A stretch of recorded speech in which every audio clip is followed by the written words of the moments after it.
So, have you both got your characters well, at least relatively ready? Yep. To set the scene, currently in a few miles south of one of the main cities of Anistris, you are both, for one reason or another, finding yourself there with Lofeliel, the elven sorcerer. She has, as part of her voyage, been instructed to visit this town and speak with those there to resolve some elemental imbalance in the area. Whereas in the case of Electron, your body has, in process of manifesting itself as physical form, before it being properly ready, you have appeared early with very little knowledge of the world and no proper understanding of where you are. You know that the area you're in is wrong somehow. There is something here that shouldn't be here, and you need to rid the area of this so that you can finish properly forming into this world. Mm-hmm. You have both appeared in this town at roughly the same time and can sense one another's presence vaguely. Something in the back of your mind has, like a compass, pointed you towards one another. Over a few days' time, you have explored the town looking for this other person, and it is now that in the middle of the street during a small festival, there are carts around selling food and drink and people chatting and discussing the day's event, that you two spot each other in the courtyard and immediately know that you're going to have to work together to defeat whatever it is that is causing this area to feel wrong.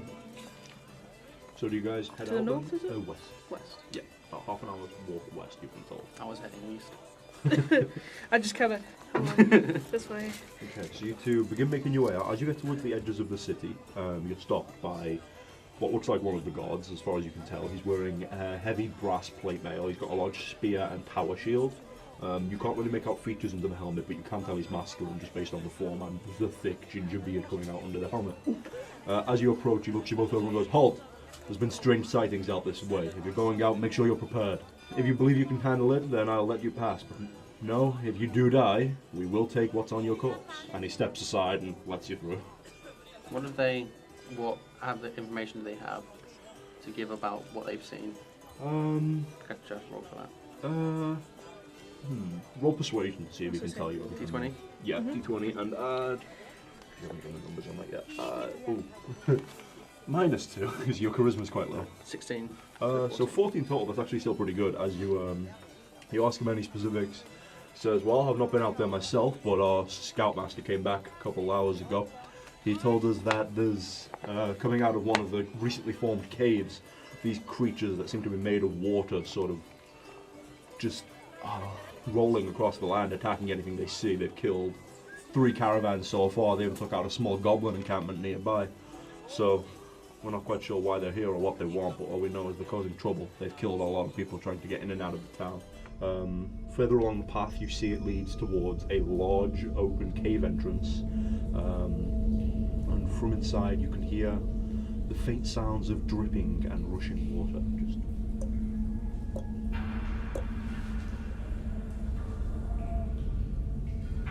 Just going from deep within the cave. So because of Alex, like how he's made, when he's walking on the path, like start seeing like electricity kind of like seeping out of his feet, kind of like just sort of scattering it through the water. Just As you guys make your way forward, you get to the cave entrance, and as you get close to it, you're hit by this blast of just bitter, cold air with a sort of salty taste to it, like the sea air itself. It's like flickering. Yeah. You feel your form sort of shimmer and then come back into itself, and you know that the thing that is preventing you from fully forming and has caused you to form early to deal with is in this cave. And you yourself can sense the imbalance of nature and elemental energy deep within it. Something at the end of this tunnel or somewhere deep within this cave is dangerous to you and the land. Can I do detect magic? Sure. You don't have to roll, it's a spell. Okay. As you cast detect magic, you focus and you watch as Lofi sort of lights up a little, and then a very faint pulse just goes out from her feet and scatters through the cave. And you sense At a quick guess, around 10 to 15 sources of magic within this cave. You cannot tell whether they are all the same, whether they're good or evil, but there are around 15 separate sources of magic present within this cave. One of which stands as the most powerful at the very end. There's no other choice, is there? Just have to go in. Follow your lead. Fair enough. Okay. So as you two enter in at the top of this cave here, you find immediately ahead of you is a long tunnel that seems to curl off towards the end. It is pitch black. Thankfully you can both see in the dark, so that isn't an issue. It takes a second as your dark vision kicks in, and the darkness turns into a sort of black and white with highlights version of the world. So the cave walls are that sort of grey you'd get in a black and white film. But just at the head or around the corner you can see white starting to fill in and painting the walls different colour towards the end. You can see fine, there's just less colour in the world right now. I want to call on the owl. Okay. And send them down the tunnel. Okay, so before you go you're sending the owl as a scout? Yeah. Okay, your owl takes off and takes off down the cave. You see it turn the corner at the end. As it does, you immediately feel that twinge in your chest of the owl being attacked and being killed. You know it'll reform at will, but something attacked it as soon as it turned that corner. I hastily run ahead Okay. just to try and see if I can. So as that happens, you see Alec just start sprinting off down the cave. I just grab a normal arrow and I Okay. just follow after Alright. him. As you guys come turning down the corridor, you immediately turn in. You see ahead of you a large open cabin, that turns off to the side. But immediately, as you walk into your right, you bring yourself You to have to teach It me was these out of things. character. opening here, and you see up You have to teach me that though. Because I'm like, what's this? I didn't know what that chest was. I got Straight ahead curious. of you, 3 fire elementals, lesser fire elementals, small beings made of flickering flame, and behind them there are 2 larger earth elementals. Not huge, but just massive stone that's sort of connected by magic. But all 5 of them their arms are limp, and their bodies are just staring forward. As immediately ahead of them, you see this gorgeous, solid platinum statue of a large, knight wearing regal armor, shoulder pads, a cape, and on his neck, you see, not part of the statue, a necklace has been placed on him with this glowing sort of heartbeat-like pulse coming from an obsidian amulet. And they're all just staring into the amulet. That's pretty. Right on. Um, Sure, let's make it actually. That's a bit interesting. why don't you do your magic eyes? My magic eyes. Your magic eyes. Well, I've already got detect magic still going. So do you want to use the focus part of it? Sure. So as you do it, you see all of the elementals obviously have a strong magical aura. The statue itself is completely inert. It's just a fancy, very, very, very expensive platinum statue. The necklace, however, is giving off the strongest magical energy in the room, aside from the one down I feel like if we move it or if we take it off, the elementals will probably get out of this trance that they're in.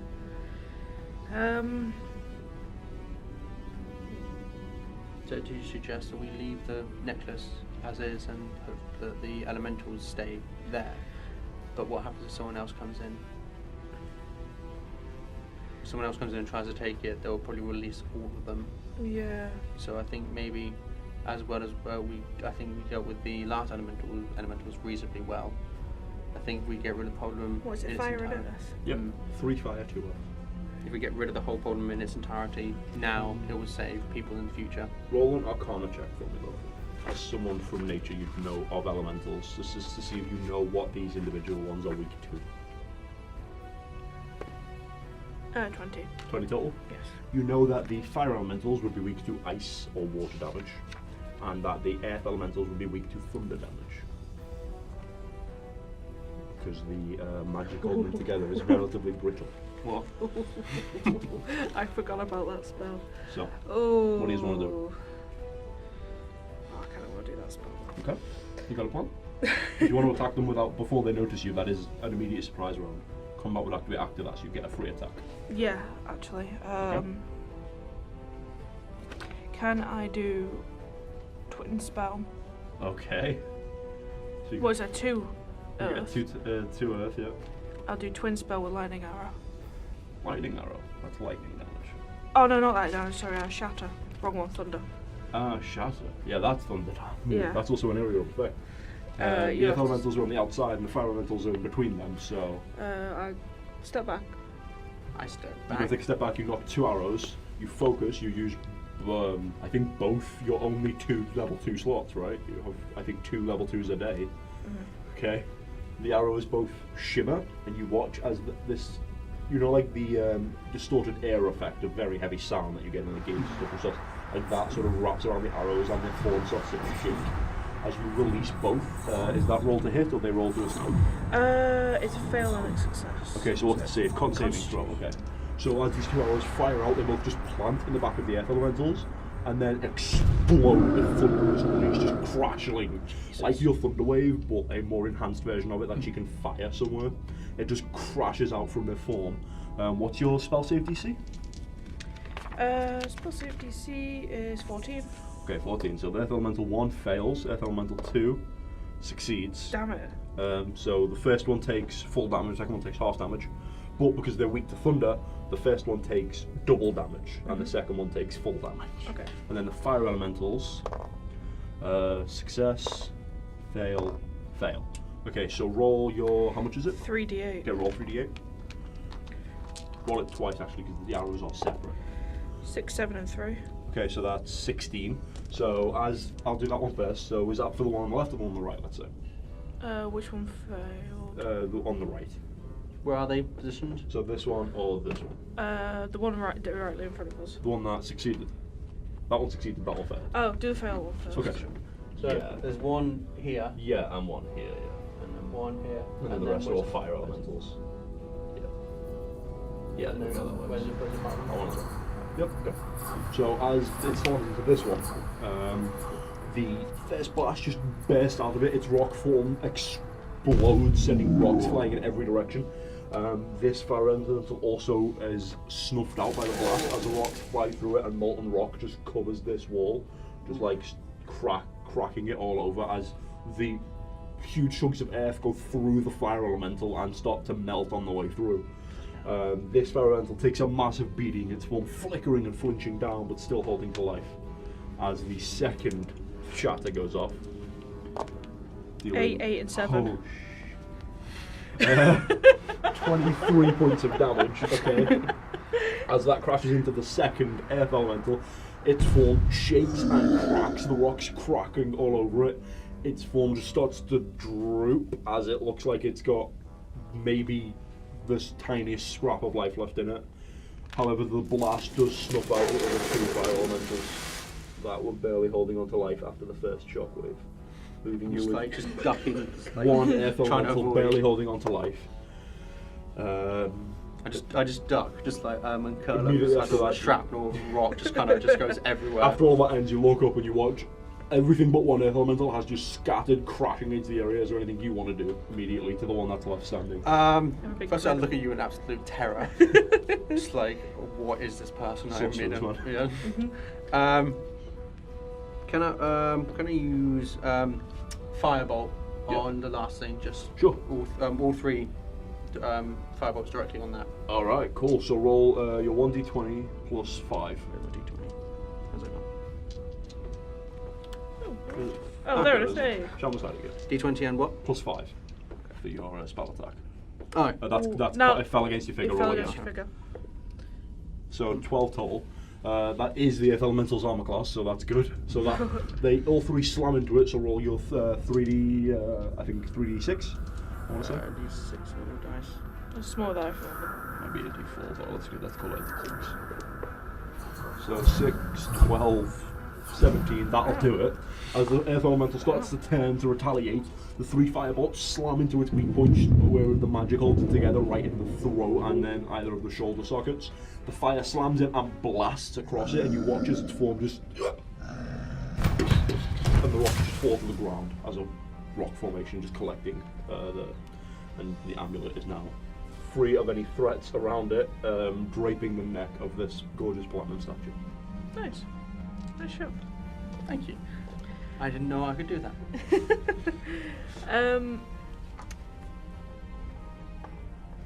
Do you want to try and get the amulet?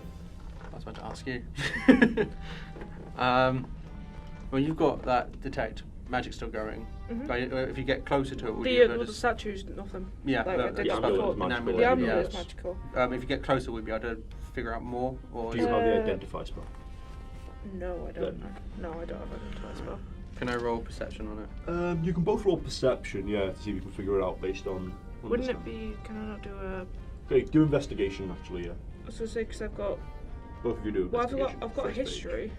Kind of. Oh, damn. You can do history on the statue if you want.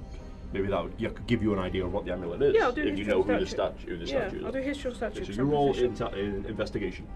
15. So that's for you. I know you're proficient in that. So that's plus 5 total. So that's 20 total in your investigation. And what have you got for your history? 17. Okay, so looking at, I'll start with you, looking at the amulet, as you look over it, you can tell that based on the way it's formed and the knowledge that you didn't know you had, that seems to have just implanted in you in your creation process, you recognize that the gem and the way it's pulsing seems to have a charm effect. It specifically charms a very specific type of creature, and you can figure out based on what was happening that it seems to charm elementals and make them docile, not necessarily obeying orders, but just not doing anything else. Will it affect me because of my like how I'm no, bound? because these elementals are summoned beings, whereas you are from an extra planar space. You come from a different type of magic than they do. Okay. As you investigate the statue, you recognise it's a statue of the king that built the major city of Esra. And his legends talk of a human king that conquered dragons and Goliaths and ogres and trolls and slew nations of monsters single-handedly and built the grandest city that ever lived. And you know that most of these stories are very exaggerated, but the man himself was quite achieved. He did, and it has been proven, he did single-handedly defeat a dragon. He took out an invading elemental army on his own and was known to wear very strange magical jewellery. So it's possible that this was one of his artifacts in life that was left with the statue. Interesting. I say we should take the amulet.